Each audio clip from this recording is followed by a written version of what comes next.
நம்ம ஆல்ரெடி வச்சிருக்க தென்னை ரகங்கள் எந்த மாதிரியான ரகங்கள், நம்ம எந்த பழச்செடியை ஊடுபயிரா வைக்கணும்னு நினைக்கிறோம், அதில் எது குட்டை ரகங்கள், இதை பேஸ் பண்ணி தான் நம்ம முடிவு பண்ணணும்.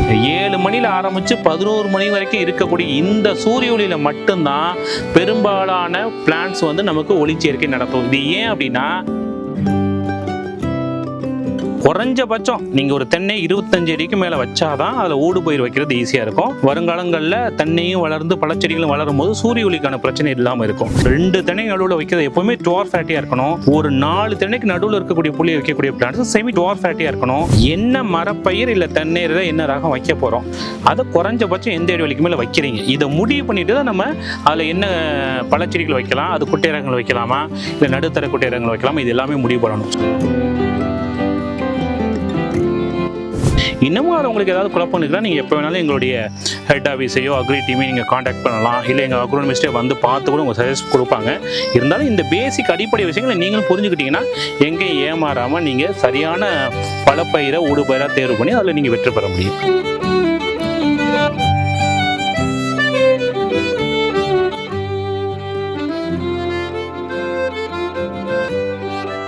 சார் வணக்கம்.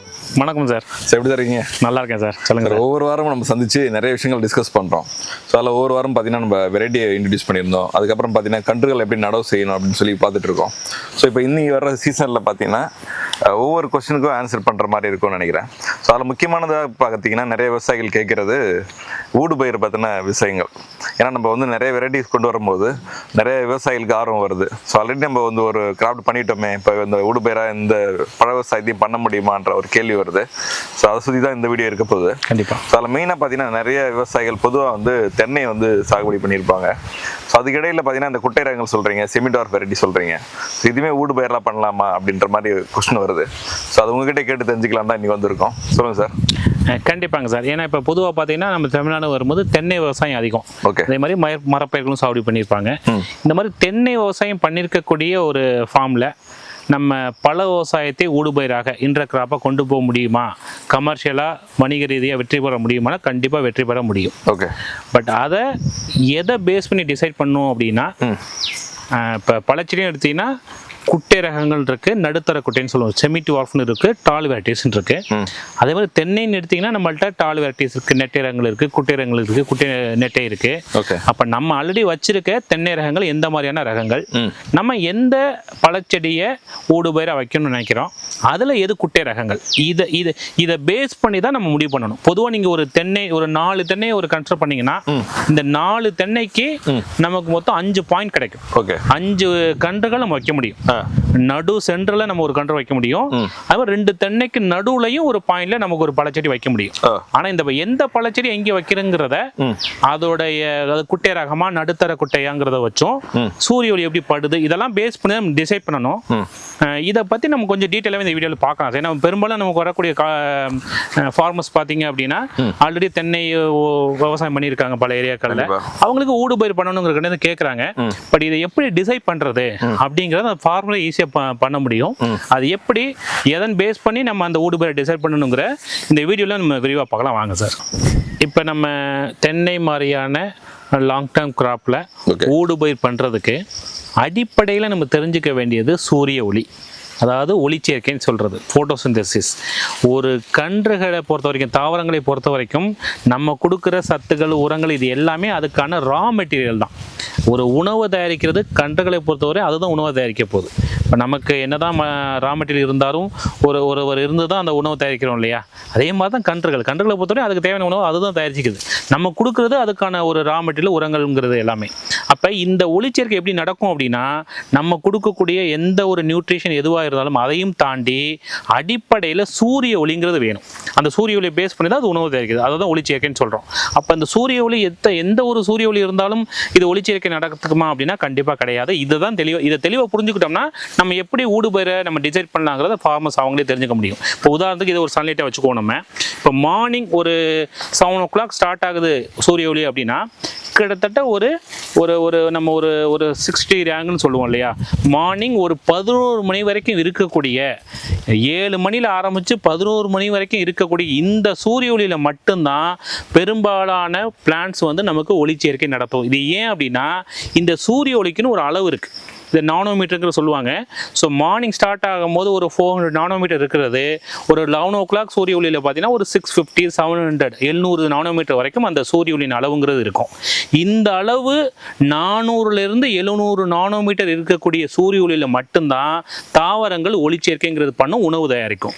அப்போ அதுக்கு மேலே என்ன ஆகும், இப்போ உச்சி வெயில் இருக்குது அப்படின்னா அந்த உச்சி வெயிலை பொறுத்த வரைக்கும் தாவரங்கள் உணவு தயாரிக்காது. அந்த ஸ்டொமேட்டோன்னு சொல்லுவோம், அது எல்லாமே க்ளோஸ் ஆயிரும், எந்த ஒரு உணவும் தயாரிக்காது. அப்போ நம்ம புரிஞ்சுக்க வேண்டியது 7 மணிலேருந்து 11 மணி வரைக்கும் கூடிய சன்லைட் சூரிய ஒளி, நீங்கள் எங்கே உங்களுடைய தென்னையிலையோ மரப்பயிர்களோ ஊடுபயிர் பண்ணணும்னு நினைக்கிறீங்களோ அந்த இடத்துல அந்த சூரிய ஒளி தெளிவாக படுதா, இதை ஃபஸ்ட்டு பார்க்கணும். தென் ஆஃப்டர்வர்ட்ஸ் பார்த்தீங்கன்னா ஒரு 3 o'clock மேலே, மதியத்துக்கு மேலே ஒரு 3 o'clockல ஒரு 3:30 ஆரம்பித்து ஒரு 5:30 வரைக்கும் இருக்க சூரிய ஒளியிலையும் ஓரளவு ஒளிச்சேர்க்கை நடக்கும். ஆனால் பெரும்பாலான ஒளிச்சேர்க்கை, இப்போ ஒரு பழச்செடி பண்ணுறீங்க அப்படின்னா பூ பூக்கணும், காய் காய்க்கணும் இல்லையா, இதற்கு தேவையான அந்த சர்க்கரைன்னு சொல்லக்கூடிய அந்த உணவை வந்து இந்த மார்னிங் சன்லைட்டை தான் பெரும்பாலும் அதை தயாரிக்கும். அதனால தான் நம்ம எப்போவுமே 7 மணிலேருந்து 11 மணிக்கு இருக்கக்கூடிய சன்லைட்டுக்கு ரொம்ப ரொம்ப இம்பார்ட்டன்ட். இந்த சன்லைட் எங்கெங்கெல்லாம் உங்களுடைய நிலத்தில் படுமோ அந்த இடங்களில் நீங்கள் ஊடுபயிர் பண்ணலாம். இதுதான் அடிப்படை. இது சூரிய ஒளி எதை எங்கே படுதுங்கிற வச்சு தான் நீங்கள் ஊடுபயிரை டிசைட் பண்ணணும். இது எப்படி முடிவாகும் அப்படின்னா நீங்கள் வச்சுருக்கக்கூடிய கிராப்பை பொறுத்து மாறும். இப்போ ஒரு டிம்பர் பிளான் பண்ணுறீங்க, டிம்பர்லேயே மகோகனி வச்சுருக்கீங்க அப்படின்னா அதில் பெரும்பாலும் கிளைகள் இருக்காது, அப்போ சூரிய ஒளி நல்லாவே படும். இப்போ இதே நீங்கள் தென்னை இருக்குது, தென்னையில் நாட்டு ரகங்கள் வச்சுருக்கீங்க, 20 வருஷம் 30 வருஷம் ஆன ஒரு நெடு மரங்கள் வச்சுருக்கீங்கன்னா அதுலேயுமே சூரிய ஒளி நல்லா படும். அதே நீங்கள் குட்டை ரகங்கள் வச்சுருக்கீங்க, 20 அடிக்கு ஒன்று தான் வச்சுருக்கீங்க அப்படின்னா அப்போ 2 தண்ணிக்கு நடுவில் பார்த்தீங்கன்னா சூரிய ஒளி ப்ராப்பராக இருக்காது, அப்போ இங்கே வைக்கக்கூடாது. இது அடிப்படை. நம்ம என்ன ரகம் வச்சிருக்கோம், சூரிய ஒளி நம்ம சொல்லக்கூடிய இந்த மார்னிங் சன்லைட்டுங்கிறது அந்த நம்மளுடைய நிலத்தில் தெளிவாக படுதா, இந்த 2 வச்சு தான் ஃபர்ஸ்ட் நம்ம பல விவசாயத்தை ஊடுபயிராக பண்ணலாம்ங்கிறதை நம்ம டிசைட் பண்ணணும். இப்போ 2வது முக்கியமான விஷயம், நம்ம பல விவசாயம் பண்ணுறதுல ரகங்களை முடிவு பண்ணணும்னு சொல்கிறோம். அந்த ரகங்களை தேர்வு பண்ணதுக்கு அப்புறம் இல்லை எந்த பழச்செடிங்கிற முடிவு பண்ணதுக்கு அப்புறம் நீங்கள் ஊடுபயிராக பண்ணுறதுக்கு நம்ம சொன்ன மாதிரி இப்போ ஒரு 4 திணை நீங்கள் கன்சிடர் பண்ணீங்க அப்படின்னா ஒரு 5 பாயிண்ட் கிடைக்குதுன்னு சொல்கிறோம் இல்லையா. 2 திணைக்கு நடுவில் இருக்கக்கூடிய ஒரு 4 நடு புள்ளிகள், அதே மாதிரி நீங்கள் ஒரு சென்டர் பாயிண்ட், 4 திணைக்கு சென்டரில் ஒரு பாயிண்ட் இருக்கும் இல்லையா, இந்த பாயிண்ட் எப்போவுமே இந்த நடு சென்டரில் நம்ம ஓரளவு வளரக்கூடிய கன்றுகளை வைக்கலாம். அதாவது செமி டுவார்ஃப்னு சொல்கிறோம் இல்லையா, நடுத்தர குட்டை ரகங்கள்னு சொல்லக்கூடிய இந்த மாதிரி எலுமிச்சை, சாத்துக்குடி, நாவல், சீத்தா, சப்போட்டா, இதெல்லாம் நம்ம அந்த ஒரு 4 தென்னையில் நமக்கு கிடைக்கக்கூடிய நடு பாயிண்ட்ல வைக்க முடியும். 2 தென்னைக்கு நடுவில் வைக்கிறது குட்டை ரகங்களாக இருக்கணும். ஏன் அப்படின்னா இப்போ இன்னைக்கு நம்ம வைக்கும்போது சின்ன கன்றுகளாக இருக்கும், நாளைக்கு வளரும் போது நம்மளுடைய மெயின் கிராப்பான தென்னையோ மரப்பயிர்கள் என்ன இருக்கோ அதுக்கும் நம்ம வைக்கக்கூடிய பழச்செடிகளுக்கும் சூரிய ஒளிக்கான போட்டி வந்துடக்கூடாது. ஸோ அப்போ 2 தென்னைக்கு நீங்கள் நடுவில் வைக்கிறதுங்கிறது பார்த்தீங்கன்னா குட்டை ரகங்களாக இருக்கணும். இப்போ ஃபார் எக்ஸாம்பிள் மாலையே நடுத்தர குட்டை ரகங்கள் இருக்கு, நம்ம ரெட் பீல் மேங்கோலாம் கொடுக்குறோம் இல்லையா, நம்ம red ivory, Miyazaki, king of ஜாகாபாத், அம்பிகா, அருணிகா, அந்த மாதிரி ரெட் மேங்கோஸ் கொடுக்குறோம். இது எல்லாமே பார்த்தீங்கன்னா நடுத்தர குட்டைன்னு சொல்லுவோம். இப்போ இதே நம்ம கொடுக்குறோம் ஆல்டைம் வெரைட்டி 2 கொடுக்குறோம் இல்லையா, ஆல்டைம் காட்டிமோன் கொடுக்குறோம், ஆல்டைம் சாக்லேட் கொடுக்குறோம், அதெல்லாம் குட்டை ரகங்கள். இதை நீங்கள் ரெண்டு தென்னைக்கு நடுவில் கூட வைக்க முடியும். இப்போ ஜாக் ஃப்ரூட்டில் பார்த்தீங்கன்னா நம்ம கூட வியட்நாம் சூப்பர் இல்லைங்கிறது குட்டை ரகம். அதே நீங்கள் வியட்நாம் ரெட்டோ இல்லை மலேசியன் ஹனி ஜாக் ஃப்ரூட்டோ போயிட்டீங்கன்னா அது செமி டுவார்ஃப்னு சொல்லுவோம்.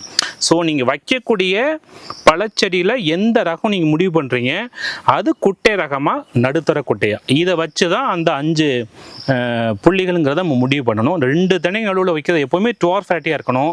ஒரு 4 திணைக்கு நடுவில் இருக்கக்கூடிய புள்ளி வைக்கக்கூடிய பிளான்ஸ் செமி டுவார்ஃபாவோ இருக்கலாம். ரொம்ப விதை செடிகளையோ இல்லை நாட்டு மரங்களுக்கு பேரில் பெரிய செடிகளாக மாறக்கூடிய நீங்கள் பல விவசாயத்தை வச்சிங்க அப்படின்னா கண்டிப்பாக காலப்போக்கில் உங்களுக்கு சூரிய ஒளி பிரச்சனை வரும். கன்றுகள் வளருமே ஒழியே நமக்கு பல விவசாயங்கிறதுல நமக்கு பூ பூக்கணும், அந்த பூக்கள் காய்களாக மாறணும், நமக்கு நல்ல கனிகளாக மாறி ஹார்வெஸ்ட் பண்ணணும், அறுவடை பண்ணணும், அதுதான் முக்கியம் இல்லையா. அப்போ அந்த அடிப்படையில் பார்க்கும்போது இதை வச்சு தான் நீங்கள் நம்ம இப்போ சொன்ன விஷயங்களை கண்ட்ரோல் பண்ணி தான் நீங்கள் ஊடுபயிர்ங்கிறத டிசைட் பண்ணணும். ஏன் அப்படின்னா சில என்ன பண்ணுறோம் அப்படின்னா தென்னையை வைக்கும் போதே கூட ஊடுபயிர் பண்ணுறோம். பட் அப்போவே நீங்கள் முடிவு பண்ணிக்கணும் நம்ம வச்சிருக்கிற தென்னை ரகம் என்ன ரகம், என்ன இடைவெளியில் வச்சிருக்கோம். குறைஞ்சபட்சம் நீங்கள் ஒரு தென்னை 25 அடிக்கு மேலே வச்சாதான் அதில் ஊடுபயிர் வைக்கிறது ஈஸியாக இருக்கும். காலப்போக்கில் இப்போ வருங்காலங்களில் தென்னையும் வளர்ந்து பழச்செடிகளும் வளரும் போது சூரிய ஒளிக்கான பிரச்சனை இல்லாமல் இருக்கும். அதனால் நீங்கள் முடிவு பண்ண வேண்டியதுங்கிறது எந்த தென்னை ரகங்கள் வச்சுருக்கீங்க, இல்லை என்ன மரப்பயிர்களை இப்போ மரப்பயிர்கள் எடுத்துக்கிட்டால் அதுலேயும் வித்தியாசங்கள் இருக்குது. இப்போ மகோகனி மாதிரியானது கிளைகள் அடிக்காது, நெடு மரங்களை வளரக்கூடியது. இதே நீங்கள் வேறு சில பிளான்ட்ஸ்லாம் வைக்கும்போது பிரான்ச்சஸ் வைக்கும், கிளைகள் இருக்கும். அப்போ அந்த கிளைகள்னால நிழல் விழுகும், அந்த நிழல் விழுகிறதுனால சூரிய ஒளி தேவையான அளவுக்கு கன்றுகளுக்கு படாது. அப்போ என்ன மரப்பயிர் இல்லை தென்னையில் என்ன ரகம் வைக்க போகிறோம், அதை குறைஞ்சபட்சம் எந்த இடைவெளிக்கு மேலே வைக்கிறீங்க, இதை முடிவு பண்ணிட்டு தான் நம்ம அதில் என்ன பழச்செடிகள் வைக்கலாம், அது குட்டை ரகங்கள் வைக்கலாமா இல்லை நடுத்தர குட்டை ரகங்கள் வைக்கலாமா, இது எல்லாமே முடிவு பண்ணணும். ஸோ நான் விவசாய பெருமக்கள் வைக்கக்கூடிய வேண்டுகோள் அப்படிங்கிறது முக்கியமானது சூரிய ஒளி தான். மற்ற எல்லாமே பண்ணிக்கலாம். இப்போ ஒரு ஒளிச்சேர்க்கைங்கிறது வெறும் சூரிய ஒளியை பேஸ் பண்ணி மட்டும் கிடையாது. நம்ம கொடுக்கக்கூடிய நியூட்ரிஷன் சொல்ல விஷயங்களாக இருக்கட்டும், அதுக்கான வாட்டரிங் சொல்லக்கூடிய விஷயங்களாக இருக்கட்டும், இல்லை வளிமண்டலத்தில் இருக்கக்கூடிய கார்பன் டை ஆக்சைடு இதெல்லாம் வச்சு தான் டிசைட் ஆகுதுனாலும் சூரிய ஒளி அடிப்படை. அப்போ அந்த சூரிய ஒளி உங்கள் லேண்டில் ப்ராப்பராக படுதா, அது எந்த சூரிய ஒளி? ஏன்னா சில விவசாயம் என்ன புரிஞ்சுக்கிறாங்கன்னா, இப்போ நடு உச்சி வெயில்னு சொல்லுவோம் இல்லையா, அந்த வெயில் என் லேண்டில் படுது, அப்போ நான் ஊடுபயிர் பண்ணலாம்னா அதனால் எந்த யூஸும் கிடையாது. ஏன் அப்படின்னா அந்த உச்சி வெயிலில் பிளான்ட்ஸ் எல்லாமே ஸ்ட்ரெஸ்லாம் இருக்கும், அது ஸ்டொமேட்டோன்னு சொல்லக்கூடிய அந்த உலகெல்லாம் மூடிடும். ஸோ உங்களுக்கு எந்த வித ஒளிச்சேர்க்கை உணவு தயாரிக்கிற விஷயங்கள் நடக்காது. அப்போ மார்னிங் சன்லைட் ரொம்ப ரொம்ப முக்கியம். தென் ஈவினிங்கில் இருக்கக்கூடிய அந்த 3 மணிக்கு மேலே இருக்கக்கூடிய சன்லைட், இது ரெண்டும் படக்கூடிய இடங்களை வச்சா மட்டும்தான் உங்கள் ஊடுபயிரை சக்ஸஸ்ஃபுல் ஃப்ரூட் ஃபார்மிங்கில் கொண்டு போக முடியும். ஸோ விவசாய பெருமக்கள் இதை தெளிவாக புரிஞ்சுக்கிட்டு அதுக்கேற்ற ஊடுபயிரை நீங்கள் டிசைட் பண்ணுங்கள். இன்னமும் அது உங்களுக்கு ஏதாவது குழப்பம் இருக்குன்னா நீங்கள் எப்போ வேணாலும் எங்களுடைய ஹெட் ஆஃபீஸையோ அக்ரி டீமையும் நீங்கள் காண்டாக்ட் பண்ணலாம், இல்லை எங்கள் அக்ரோனமிஸ்ட்டே வந்து பார்த்து கூட உங்கள் சஜஸ்ட் கொடுப்பாங்க. இருந்தாலும் இந்த பேசிக் அடிப்படை விஷயங்களை நீங்களும் புரிஞ்சுக்கிட்டீங்கன்னா எங்கேயும் ஏமாறாமல் நீங்கள் சரியான பழப்பயிரை ஊடுபயிராக தேர்வு பண்ணி அதில் நீங்கள் வெற்றி பெற முடியும். ஓகே சார், நன்றி சார். நன்றி சார்.